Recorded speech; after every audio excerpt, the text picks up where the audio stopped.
Okay, students, we're on chapter 7, and that's on page 39 of your book. Let's read together.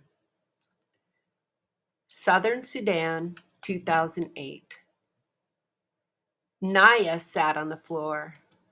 She reached out and took her little sister's hand.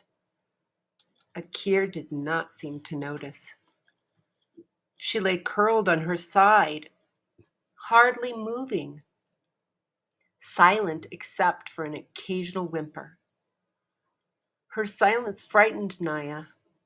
Only 2 days earlier, Akir had complained noisily and at length about the pains in her stomach.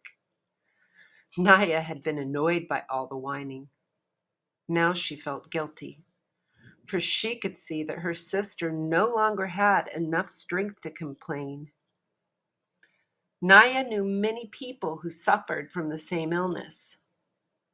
First, cramps and stomachache, then diarrhea, sometimes fever too. Most of the adults and older children who fell ill recovered at least enough to work again, although they might continue to suffer off and on for years. For the elderly, and for small children, the illness could be dangerous. Unable to hold anything in their systems, many of them starved to death, even with food right in front of them. Naya's uncle, the chief of their village, knew of a medical clinic a few days' walk away. He told Naya's family that if they could take Akir there, doctors would give her medicine to help her get better. But a trip like that would be very difficult for Akir. Should they stay at the camp and let her rest so she might heal on her own? Or should they begin the long, hard walk and hope they reached help in time?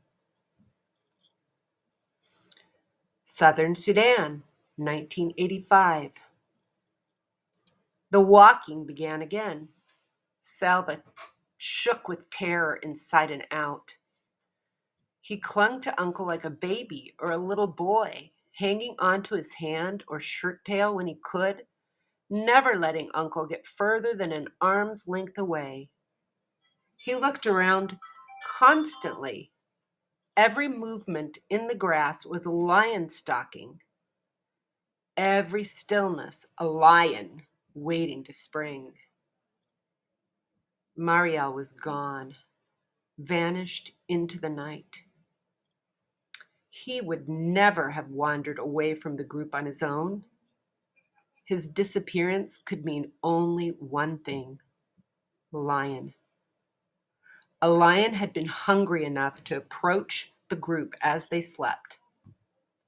A few men had been keeping watch, but in the dark of the night, with the wind rippling through the long grass, the lion could easily have crept close without being seen.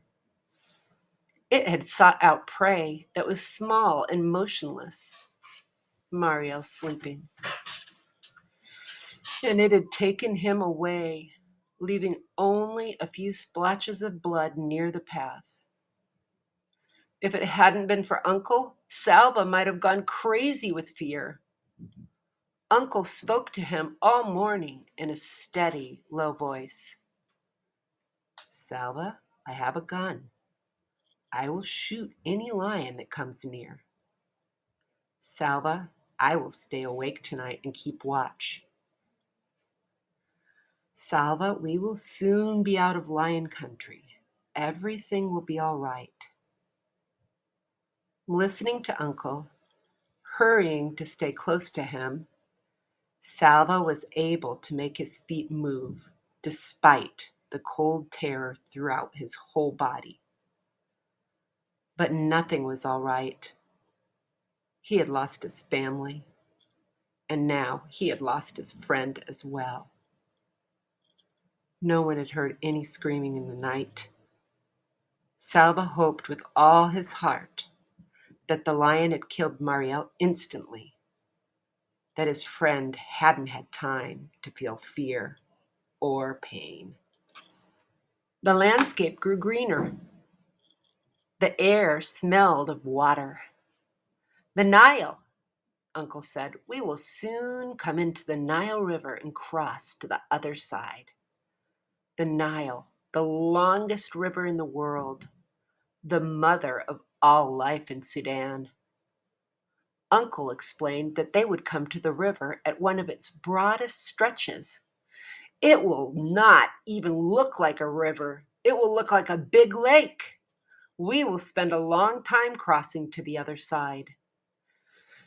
"And what is on the other side?" Salva whispered, still fearful. "Desert," Uncle answered. "And after that, Ethiopia." Salva's eyes filled with tears. Mariel had been right about Ethiopia. "How I wish he were here so I could tell him I was wrong." Salva stood on the bank of the Nile. Here, as Uncle had said, the river formed a big lake. The group would cross the Nile in boats, Uncle said. It would take a whole day to reach the islands in the middle of the lake, and another day to get to the far shore. Salva frowned. He saw no boats anywhere. Uncle smiled at Salva's puzzled expression. "What, you didn't bring your own boat?" he said. "Then I hope you are a good swimmer." Salva lowered his head. He knew Uncle was teasing him. But he felt so tired of worrying about his family, tired of thinking about poor Mariel, tired of walking and not knowing where they were going. The least Uncle could do was tell him the truth about the boats. Uncle put his arm around Salva's shoulders. "You'll see, we have a lot of work to do." Salva staggered forward with yet another enormous load of reeds in his arms. Everyone was busy. Some people were cutting down the tall papyrus grass by the water's edge. Others, like Salva, gathered up the cut stalks and took them to the boat builders. Among the group were a few people whose home villages had been near rivers or lakes. They knew how to tie the reeds together and weave them cleverly to form shallow canoes. Everyone worked quickly, although there was no way of knowing whether they had to hurry or not. No way of knowing how near the war was. The fighting could be miles away, or a plane carrying bombs could fly overhead at any moment. It was hard work running back and forth between those cutting and those weaving, but Salva found that the work was helping him feel a little better too. He was too busy to worry much. Doing something, even carrying big, awkward piles of slippery reeds, was better than doing nothing. Every time Salva delivered a load of reeds, he would pause for a few moments to admire the skills of the boat builders. The long reeds were laid out in neat bunches. Each end of a bunch would be tied together tightly. Then the bunch of reeds was pulled apart in the middle to form a hollow, and the two sides were tied all along their length to make a basic boat shape. More layers of reeds were added and tied to make the bottom of the boat. Salva watched, fascinated, as little by little the curve of a prow and low sides grew from the piles of reeds. It took 2 full days for the group to build enough canoes. Each canoe was tested. A few did not float well and had to be fixed. Then more reeds were tied together to form paddles. At last, everything was ready. Salva got into a canoe between Uncle and another man. He gripped the sides of the boat tightly as it floated out onto the Nile.